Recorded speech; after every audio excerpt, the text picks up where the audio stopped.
δούλο, τον οποίο έχει πιάσει η κάμερα εντελώς τυχαία και βεβαίως το βίντεο κυκλοφόρησε. Παρακαλώ να το δούμε. Investigadores jóvenes realizan un documental cuando se encuentran de frente con la peor pesadilla de su infancia.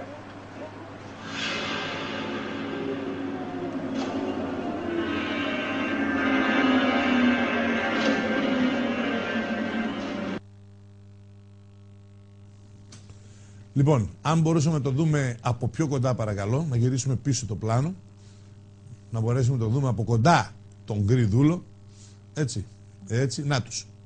Ακόμα ένας γκρι δούλος. Πώς παρουσιάζονται? Με τα μεγάλα κεφάλια, τα μεγάλα τρίγωνα μαύρα μάτια κτλ. Έτσι είναι 3 ή 4 διαφορετικών ειδών.